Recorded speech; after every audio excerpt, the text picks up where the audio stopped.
ये सवाल पूछा, 90 सेक्रेटरी हैं, ये जो हिंदुस्तान की सरकार को चलाते हैं, जो बजट को चलाते हैं, इनमें से ओबीसी कितने हैं? ओए उग्रवादी सिरे ले रहे हैं। ए उग्रवादी बोलने नहीं दूंगा कभी खड़ा होगा, ये बता रहा हूँ। नरेंद्र मोदी जी प्रधानमंत्री हैं, ओबीसी के लिए काम करते हैं। मैंने ये सवाल पूछा, मैं आपको जवाब देना चाहता हूँ। हिंदुस्तान के सेक्रेटरीज 90 में से सिर्फ 3 ओबीसी से हैं। दानिश अली जी प्लीज ये आतंकवादी है, उग्रवादी है, ये मुल्ला आतंकवादी है। तो सवाल उठता है कि इस देश में कितने ओबीसी हैं, कितने दलित हैं, कितने आदिवासी हैं, और उस सवाल का जवाब सिर्फ कास्ट सेंसस से मिल सकता है।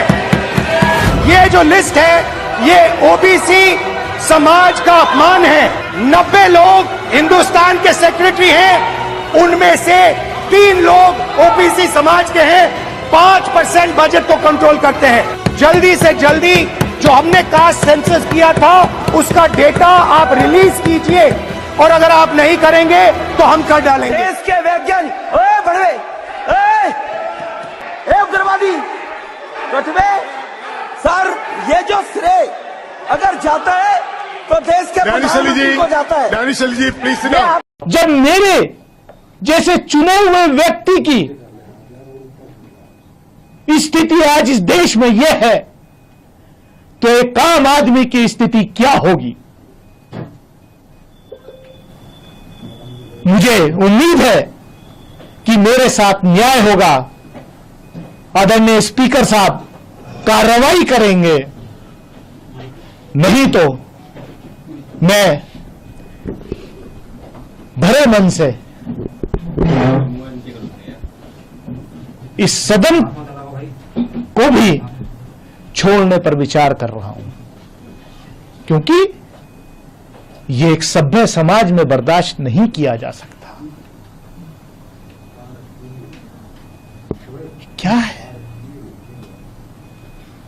क्या हम इसलिए चुन के आते हैं? क्या देश को आजादी इसलिए दिलाई गई थी?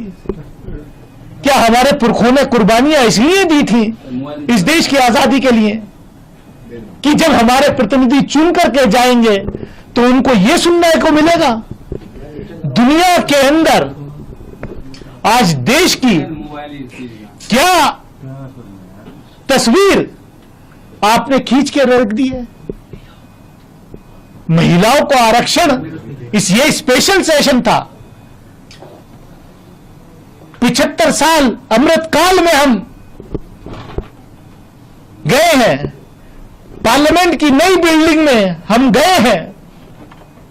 महिलाओं के आरक्षण के लिए ये संसद का सत्र विशेष रूप से बुलाया गया। वो आरक्षण कब मिलेगा? 2029 में लागू होगा, 2034 में होगा, या 2047 में होगा? अभी उस पर सवालिया निशान है, मैं उसमें नहीं जाना चाहता। लेकिन मुझे तो ऐसा लग रहा है अब कि क्या ये स्पेशल सेशन इस देश के चुने हुए एक सांसद को उसकी कम्युनिटी से लिंक करके उस पर इस तरीके का अटैक करना, सोच भी नहीं सकता, मैं सोच भी नहीं सकता। इन्होंने केवल मुझे या मेरे फॉलोवर्स को ही नहीं, पूरे देश को शर्मसार किया है। पूरे देश की आत्मा को शर्मसार करने का काम किया है। अब बस देखना इतना है कि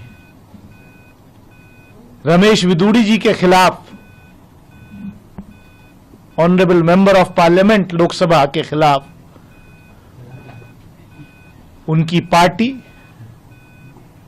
कोई कार्रवाई करती है या नहीं,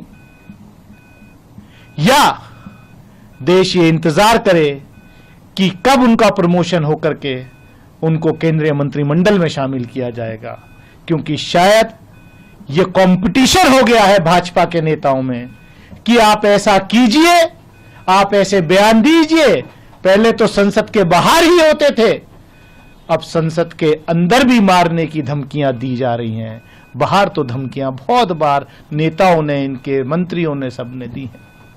लेकिन ये सोचना पड़ेगा कि हम इस देश को अमृत काल में किस तरफ ले जा रहे हैं।